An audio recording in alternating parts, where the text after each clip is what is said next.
My phone rang at 2 in the morning. There was no caller ID.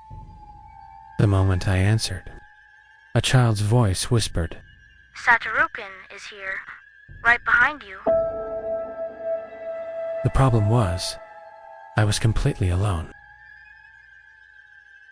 In Japan, there's a game children are afraid to talk about after dark. It's called Satoru-kun. According to the legend, if you summon him, he can answer any question. Your future, your past, even the darkest secret you've never told anyone. But there's one rule. As he gets closer, never look behind you. Because when Satoru-kun finally reaches you, you'll only be allowed to ask one question. And if you break the rules, he takes you with him. I always thought it was just another creepy story from the internet, until last Tuesday night. Rain was falling over Tokyo. The older part of the city was nearly deserted. Under the streetlights, the only thing moving was the rain itself. I read the instructions on my phone one last time. Then I stepped inside an abandoned phone booth. The air smelled of mold. The windows were fogged over. I dropped in a coin, dialed my own phone number, lifted the receiver to my ear, and whispered, "Satoru-kun, Satoru-kun. If you can hear me, please come." The line went dead instantly. Silence. I waited for a few seconds. Nothing happened. I laughed at myself. Then I went home.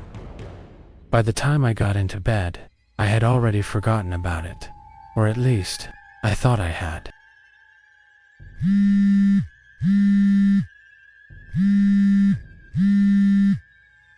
At 2:14 a.m., my phone vibrating on the nightstand woke me up.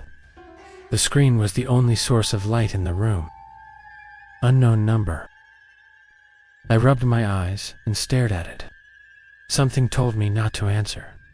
A strange feeling had settled in my stomach. The kind of fear that arrives before you know why you're afraid. But curiosity was stronger. So I picked up. First came static. Then, a child's voice. Muffled, distant. As if it wasn't speaking through a phone at all. As if it was speaking from underwater. "Satoru-kun is here. I'm at the train station." The call ended.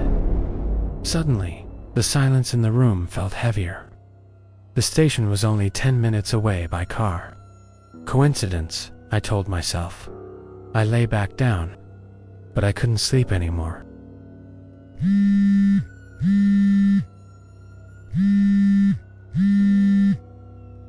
Seven minutes later, the phone rang again. My heart started pounding. My hands felt cold. I answered. "Satoru-kun is here. I've entered your neighborhood." The line went dead. My mouth went dry. I pulled the curtain back just enough to look outside. The street looked empty. I was about to close it when I noticed something. Someone was standing at the far end of the road, in the rain, completely motionless.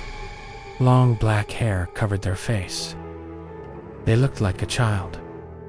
But they weren't standing like a child. They looked like they'd been standing there for years, waiting.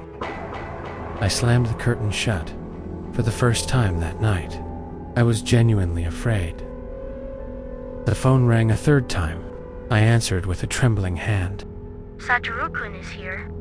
I'm standing outside your apartment." Pressure tightened in my chest. My heart felt like it was trying to break through my ribs. I turned off every light in the apartment. I don't know why. Maybe I thought I could disappear. Maybe I hoped whatever was outside wouldn't be able to see me. I sat in the middle of the living room and waited in complete darkness. Minutes crawled by. Every sound made me jump.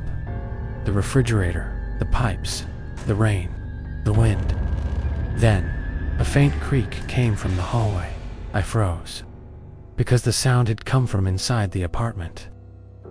And that's when I remembered something I'd heard as a child. When Satoru-kun finally reaches you, you're allowed to ask him one question. He knows everything. But whatever you do, don't look behind you. My phone vibrated one last time. I didn't answer. There was no need. The voice was no longer coming from the phone. It was inside the room. The most terrifying thing I'd ever heard. Rising from the silence, close. Very close. Then it whispered directly behind my neck. Satoru-kun is here. The temperature in the room dropped instantly. My breath became visible. Every hair on the back of my neck stood up. I covered my mouth with my hand to stop myself from crying. I was afraid it would hear me breathing. I shut my eyes. I didn't move. All I could hear was my own heart trying to hammer its way out of my chest. Then the voice spoke again. Slower, this time. Calmer. Somehow, even more terrifying. You may ask one question. I didn't ask about the future. I didn't ask how I would die. I didn't even ask for lottery numbers. The only thing that came out was, "What are you?" Silence. A long silence. Then the child laughed. But it wasn't a child's laugh. There were other voices inside it, hundreds of them, all laughing at once. Then it answered. I didn't start following you tonight. The blood drained from my face. I couldn't breathe. The voice continued. I've been following you for years. At that exact moment, a message appeared on my phone. I looked down, a photograph by the childhood home, taken nearly 20 years ago. My mother, my father, me, and in the background, someone I had never noticed before. A small child with long black hair. It wasn't looking at the camera, it was looking at me. The caption beneath the photo made my stomach drop. I was never behind you. That's when I understood. I'd been thinking about the wrong thing all night. The phone, the street, the hallway, the door.